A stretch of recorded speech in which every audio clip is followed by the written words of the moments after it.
News.mc on Monaco Info is brought to you by Monaco Legend Properties. Our exclusive interview with the personalities making the Principality.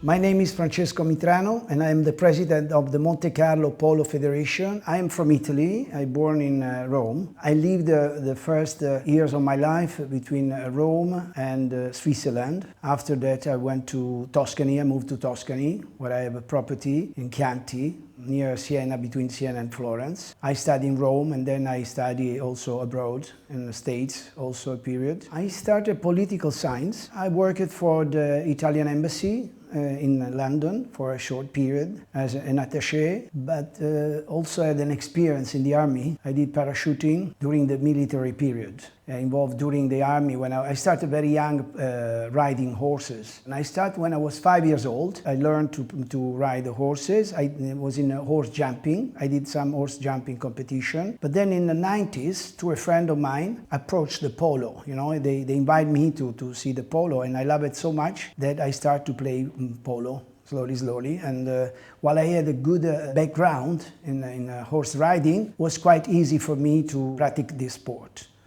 When I moved to Monaco, I said if it's possible to have the Grand Prix in Monaco, why not have polo as well? Many people thought that I was completely out of my mind, saying this is not possible to have polo in Monaco, while I had a background in army, as you said. I was in the army, so I'm a bit stubborn, and when I like something, I go up to the end. So I want to create this polo, I want to create this event in Monaco. I went first to check where was possible to, Monaco doesn't have space for that, so outside of Monaco, I took the helicopter one day, and I've been looking for all the possible field to play polo. Then I went to Devance. I like it, and I invested quite a lot to create this polo field. I invited some players. My surprise was that even though we don't have a proper polo field, the reaction of the sponsors was quite positive. In fact, we had a sponsor at the level of the Marc Piguet, Barclays Bank from the start, from the beginning. And then also, even more, the year later, Maserati, Cartier, and so many others. Very high-level sponsors. Even though, again, we had a small polo field, I would say, I don't want to say that I'm the pioneer of the arena polo or something, but for sure, I was one of the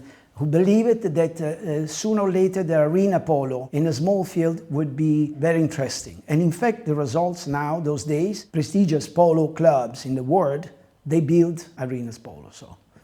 Monaco is very special, very beautiful country. We are supported in this new idea. So I noticed that they liked the project. We could not play inside Monaco, but just outside, like, even the tennis club and some others, they're outside of Monaco. So basically a Monaco event. That was the most important thing. So I had a very good positive reaction. So good that they allowed me, which is a big conquer for me, to have a horse parade for many years in Casino Square. In 2013, we had the first Monte-Carlo Polo Cup. And from 2013, every year we did a polo event, up to 2018.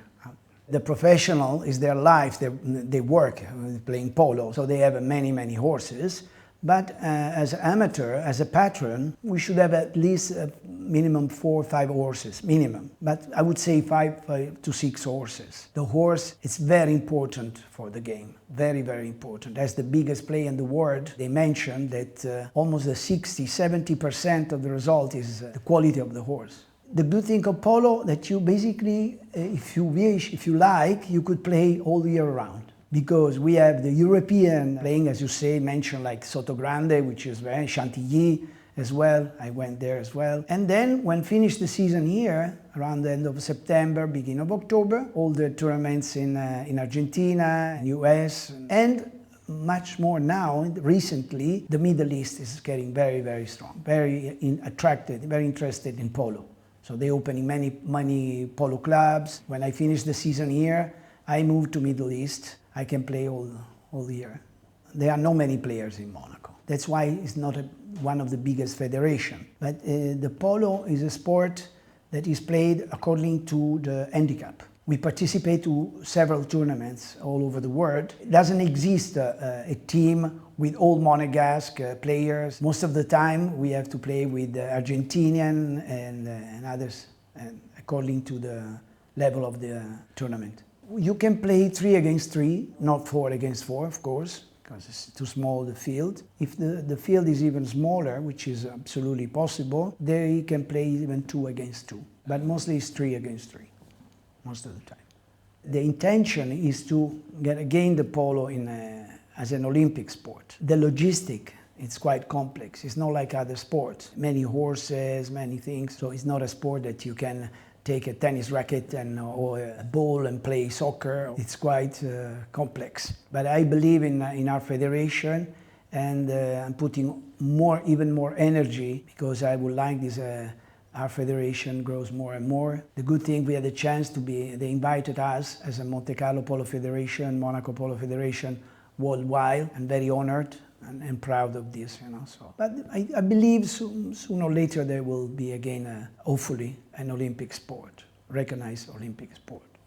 Well, I love my children. So when I first moved here, I saw that my children loved Monaco. So whatever my children love, I love. Why that? Because even very young, they were able to walk around the city and very safe. First thing, I think Monaco is a beautiful place, but it's very safe. I had this impression since I moved to Monaco. I was walking with my 2 children, and one of the 2 was very young, and I was talking with the older one. And at a certain point, I turned and I don't see my son anymore. Obviously, you don't see your son. The very young one was like 3.5, 4 years. I was panicking in a way, And the wonderful thing, that's Monaco, why I love Monaco. One of the reasons why I like Monaco, that a few minutes later, 2 policemen, they came with my son. I mean, I didn't have the time to panic, to get worried. That was already there. So for me, this was something, and they love it. This is one of the main reasons. And of course, because beautiful weather, you live a very serene life in Monaco. And at the same time, if you want to live a glamour kind of you have many events. They have many events in Monaco. One of those was our event. As I said before, I travel a lot, but Monaco is unique.